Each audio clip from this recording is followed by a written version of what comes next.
Hi, Intro to Calc. This is section 5.8 on finding the average value.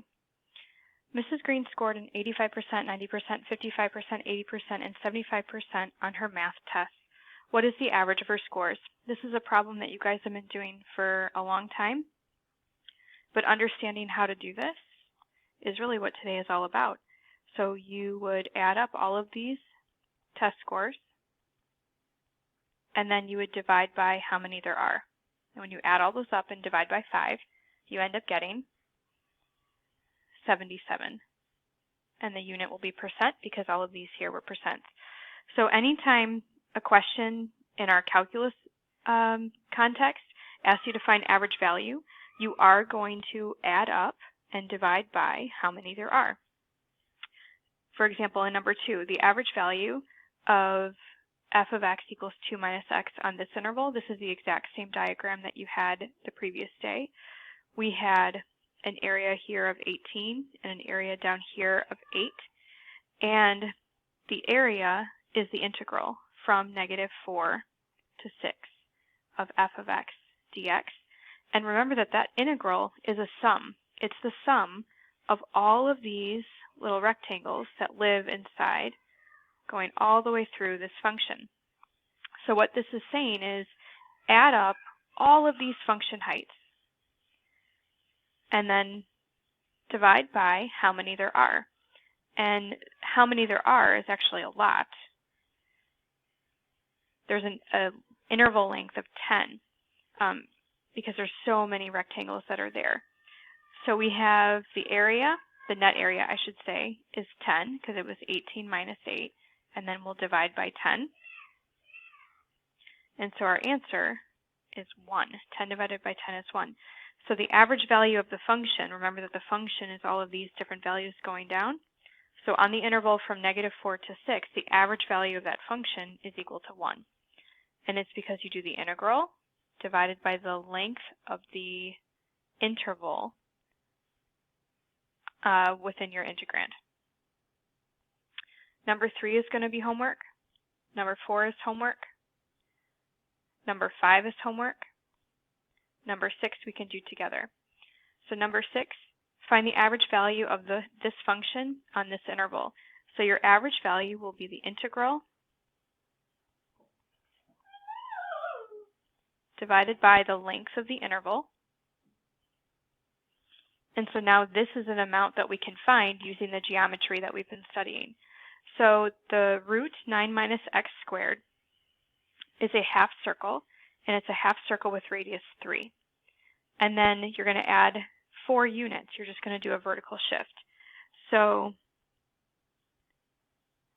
it should look something like this. There's your half circle with a rectangle underneath.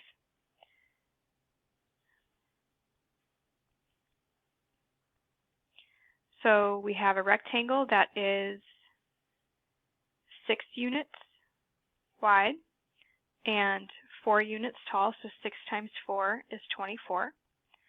Plus, we have a half circle. The radius of that circle is 3.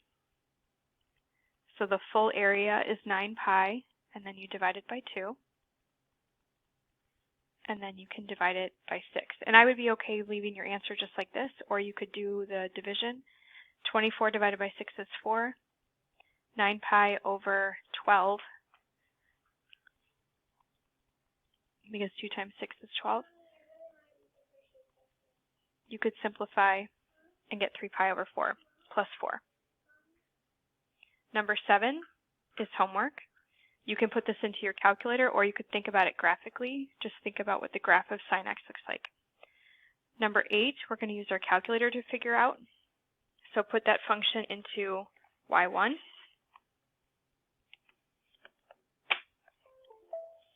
And the average value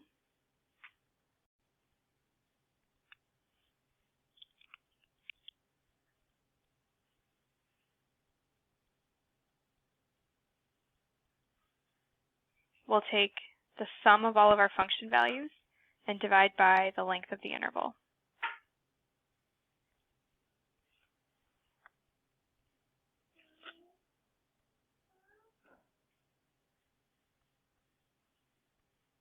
So we'll go from -2 to 5 of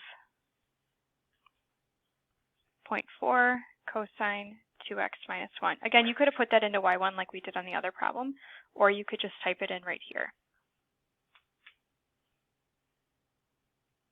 Okay, so this represents the sum of all of our function values, and then you have to divide by 7. So your answer is -0.02.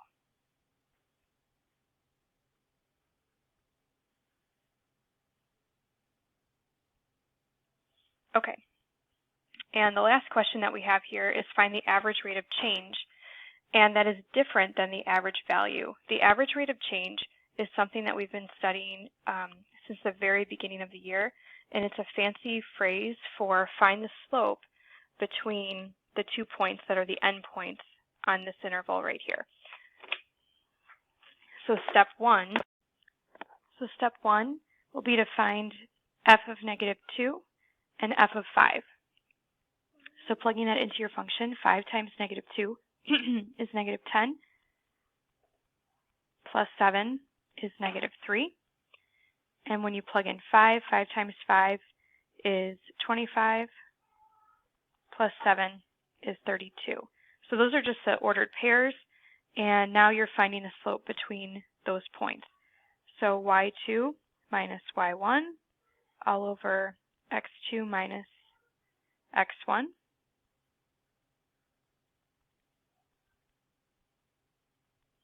We have 35 over 7 is equal to 5. And just a reminder here that this represents the slope, and the function that this came from was a line, and that has constant rate of change. You will always be able to go up 5 over 1, up 5 over 1.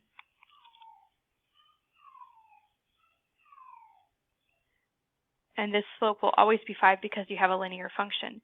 But not every function is linear, and sometimes you'll get a curve, and the average rate of change could look like this if you're dealing with these endpoints, or the average rate could have been steeper if you have a different set of endpoints to deal with.